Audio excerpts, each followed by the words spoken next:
what your hands say about you, masculine versus feminine hand gestures. All right, comment below masculine versus feminine if this is something that you're going to want to use.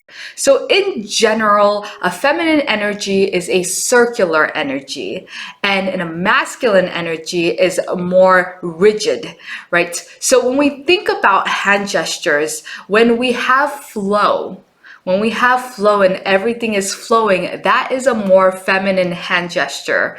But when we talk about something that's strict and rigid, that is a more masculine hand gesture. There's a time and place for everything, because if you want to make a powerful statement, we usually do something that stops somewhere, right? You're making a point and you want to make sure everybody knows that you are serious, and this is very powerful. But that being said, there's a combination of different things you can do, because anything that is flowy, you want the person to flow through what you're saying.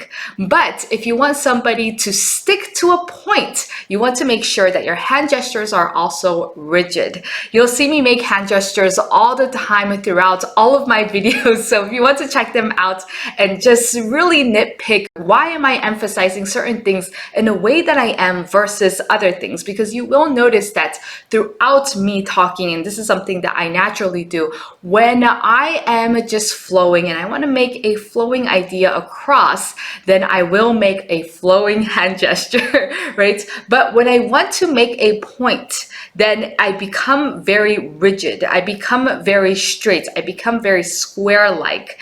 So for masculine hand gestures, it usually has a definite stop in your hand gesture. So whether it be you're doing this and you're stopping, or you're putting your hand down and naturally, because there's an object, you are stopping. So a lot of the times when we're looking at speakers and they're trying to make a point, they will actually do a stopping motion. So if you want to go ahead and practice that to make a point, then you can go ahead and do that. Your palm location. So up is generally an open state. It's more feminine, it's open. You are saying that I am welcoming you. But a closed palm, so our palm down, it is more masculine, it's more powerful, and it's a more demanding state. Sometimes, especially if you are a speaker on stage, you don't actually want to put your palms down because it's too demanding, right? But if you have your palms up, then it's very, very open. Now, if you want to go in between, a lot of the times people go in between because it's a very good spot to be,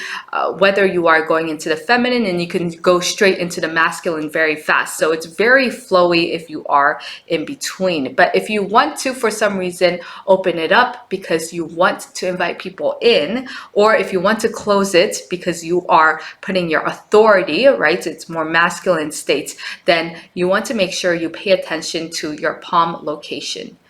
Another one I wanted to point out is how expansive you are versus how constricted you are. Generally speaking, somebody who's more expansive, they're open, they're readily available. It's a more feminine vibe, you know? You're just like, I'm flowing, I'm free. And it's very welcoming when you have a more open, expansive body language. But when you constrict yourself, you are almost saying that you are ready for battle. Because when we hide our, let's say, when we cover our vital organs, it's because we're in fight mode, right? We have fear, we're nervous because something is about to happen and we need to be prepared. So oftentimes when you are in a situation where you're nervous, you do constrict and you keep your hands very close. And it is a more masculine state because you, of course, if somebody were to fight you, then you're ready to protect yourself as well as go into a fight. So oftentimes the person who is the most confident, they're most expansive,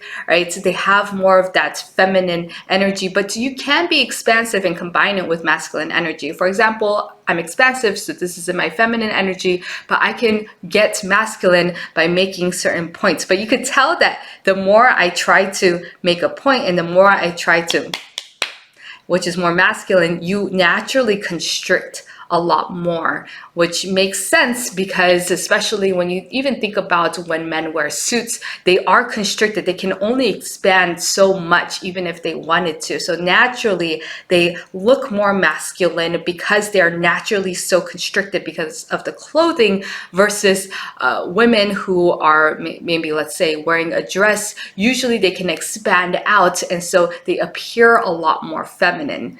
I wanted to point out also that masculine energy and feminine energy has nothing to do with being a man or a woman. It's just a combination of what you should use when, because sometimes you want to be more appearing to be open and welcoming, and sometimes you want to be more authoritative. And throughout a conversation, you probably want to combine a different energy throughout the course of the conversation, right? So you just want to be mindful of what kind of hand gestures you're making. If you're too authoritative all the time, then it's hard for somebody to connect. You have to combine a little bit of expansive feminine energy with the masculine energy. But if you're too much in the feminine energy and you're always flowing and always expansive, then it's hard to take you seriously as well. So really, you want to be mindful about using both the feminine and masculine hand gestures to make your point across and make your conversations and your influence a lot more impactful. All right, if you love today's content, comment below masculine versus feminine, and I will see you on the next video.